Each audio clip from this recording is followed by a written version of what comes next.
Hello दोस्तों, नमस्कार।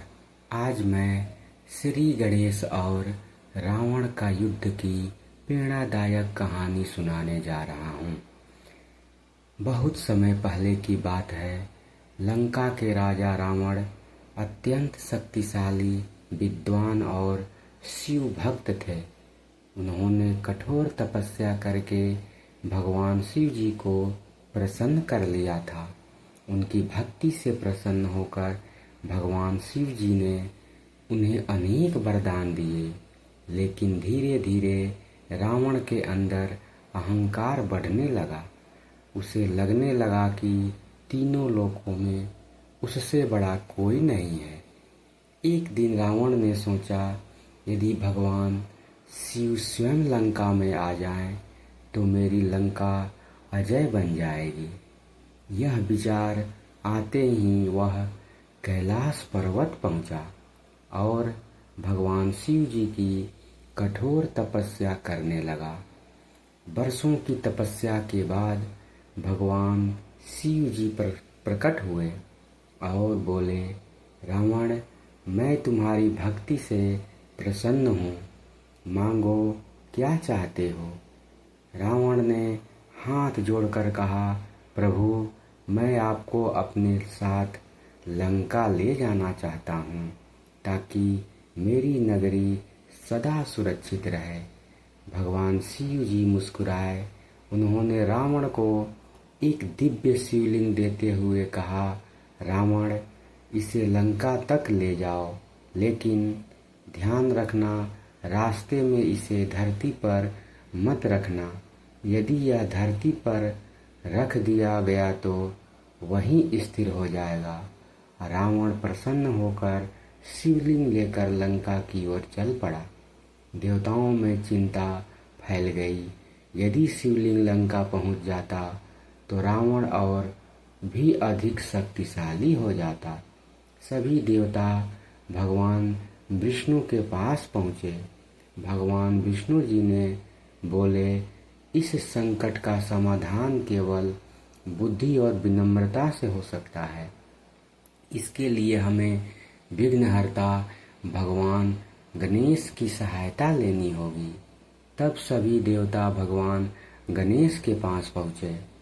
भगवान गणेश ने मुस्कुराकर कहा, अहंकार चाहे कितना भी बड़ा क्यों न हो, बुद्धि के सामने टिक नहीं सकता। यह कहकर गणेश जी एक छोटे बालक का रूप धारण करके उस मार्ग पर बैठ गए जहाँ से रावण को गुजरना था। कुछ समय बाद रावण वहाँ पहुँचा। लंबे सफर के कारण उसे अत्यंत थकान महसूस हो रही थी। तभी अचानक उसे लघु शंका की आवश्यकता हुई, लेकिन वह शिवलिंग को भूमि पर नहीं रख सकता था। उसने आसपास देखा तो उसे एक छोटा बालक दिखाई दिया। वह बालक वास्तव में भगवान गणेश थे। रावण ने कहा, बालक, कुछ देर के लिए यह शिवलिंग पकड़ लो, मैं अभी लौट कर आता हूँ। ध्यान रहे, इसे नीचे मत रखना। बालक बने गणेश जी बोले, मैं अधिक देर तक इसे पकड़ नहीं पाऊंगा। यदि भारी लगा तो मैं तुम्हें 3 बार पुकारूंगा। यदि तुम नहीं आए तो मैं इसे नीचे रख दूंगा। रावण जल्दी से चला गया।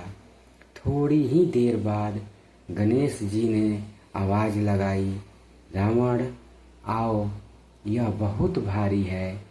उन्होंने दूसरी और तीसरी बार भी पुकारा, लेकिन रावण समय पर नहीं लौट पाया। तब गणेश जी ने शिवलिंग को धरती पर रख दिया। शिवलिंग तुरंत वहीं स्थिर हो गया। जब रावण वापस आया तो उसने क्रोध में आकर शिवलिंग उठाने की बहुत कोशिश की। उसने पूरी शक्ति लगा दी, लेकिन शिवलिंग तनिक भी नहीं हिला। अब रावण समझ गया कि यह कोई साधारण बालक नहीं है। तभी भगवान गणेश अपने वास्तविक स्वरूप में प्रकट हुए। रावण क्रोधित होकर बोला, गणेश, तुमने मेरे साथ छल किया है। भगवान गणेश शांत स्वर में बोले, रावण, यह छल नहीं, तुम्हारे अहंकार को रोकने का उपाय था। शक्ति तभी कल्याणकारी होती है जब उसके साथ विनम्रता और धर्म हो। लेकिन अहंकार में भरे रावण ने गणेश जी पर आक्रमण कर दिया। तब भगवान गणेश ने भी अपना विशाल रूप धारण कर लिया।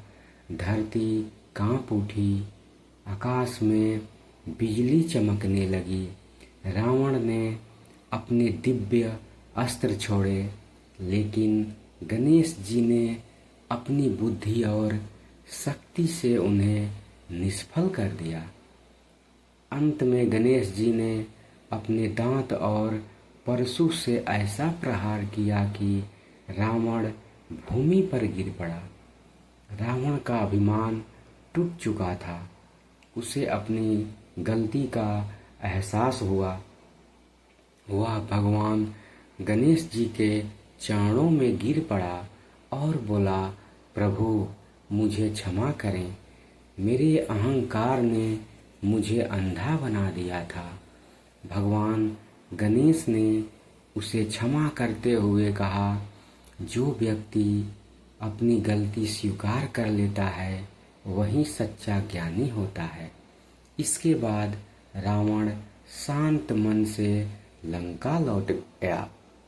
उस दिन उसे समझ आया कि संसार में केवल बल ही सबसे बड़ी शक्ति नहीं है, बल्कि बुद्धि, विनम्रता और धर्म सबसे महान है। कहानी से शिक्षा यह है, अहंकार मनुष्य के पतन का कारण बनता है। बुद्धि और विनम्रता सबसे बड़ी शक्ति है। भगवान हमेशा धर्म और सत्य का साथ देते हैं। अपनी गलती स्वीकार करना ही सच्ची महानता है। शक्ति का उपयोग सदैव अच्छे कार्यों के लिए करना चाहिए। धन्यवाद दोस्तों। अगर यह छोटी सी कहानी आपको अच्छी लगी हो तो चैनल को लाइक करें, सब्सक्राइब करें और वीडियो को शेयर करें। चैनल को सपोर्ट करें। धन्यवाद।